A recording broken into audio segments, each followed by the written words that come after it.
By the way, I found a few more of these too. So here's the thing. The market responding well. They bid each of these names higher. But this isn't really the only paradox in the market. And according to my next guest, I want to bring in now the retirement income source partner, Jeffrey Small. And so, Jeffrey, you're saying earnings are strong, rallies are typically strong, but then investors start to price in that optimism, and that's when you have these problems like we have right now. And the market's been trading sideways since October, really. Oh, Charles, I think the market breath is winded. I'm winded, too, from chasing all this turbulence in the market. We've had 23% of the S&P 500 either go up 20% year-to-date or down 20% year-to-date. And so I think we have to take a hard look at what we own today, because volatility in this type of a setting can create opportunity for investors that can grow, for investments that can grow and stocks that can grow into their valuations.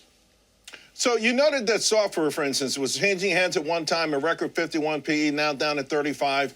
We looked at this month for IGV is the worst ever, right? I mean, it's just maybe 2008 was just as bad. So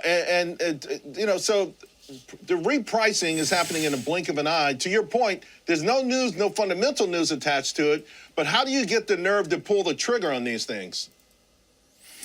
Well, I think, how do we get the nerve? I think we have to take a look at the original scale of price to earnings in the software sector, which we know we've averaged 30 to 40 times historically. We're in the low 30s now. Could there be another 5 or 10% before the bottom hits?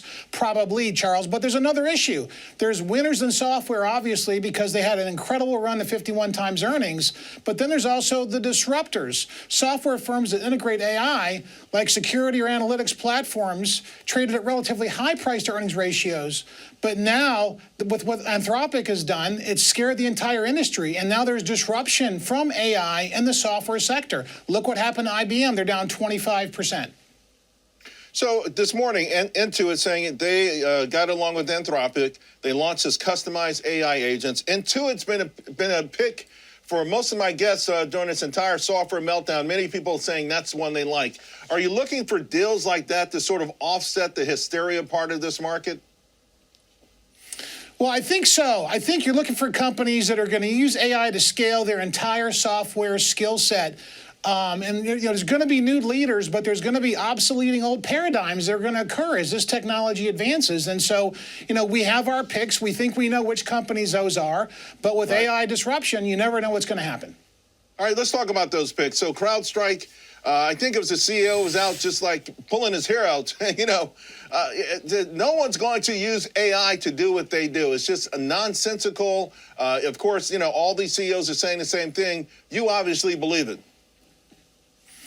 Well, I think internet security is not going anyway. They got high gross margins, great earnings growth, around 30% this year.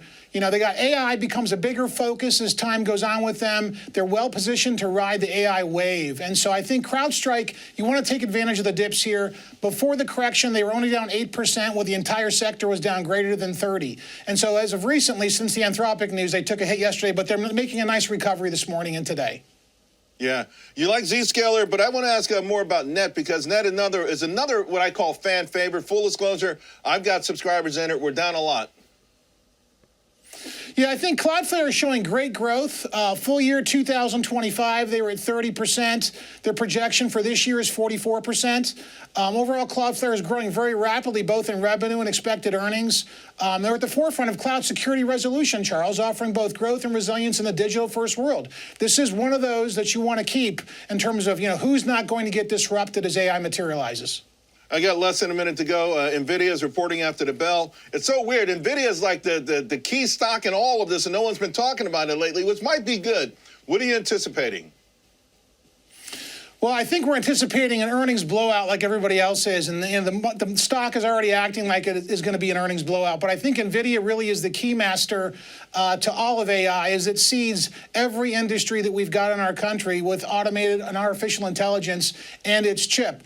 But its platforms in the software sector dominated by 90% of the training and software development is done on the Nvidia platform and model. And so that means they've got the ability to influence the dynamic of who the software players are going to be as the chips evolve. So we see rapid earnings growth continuing. The stock is undervalued at 24 times forward earnings here. I think it's a buy. And if you want to bet on the AI space, you can't have fear of large numbers at a $4.5 trillion market cap. You got to take the plunge and be a long-term investor because they are seeding and revolutionizing every aspect of artificial intelligence, Charles.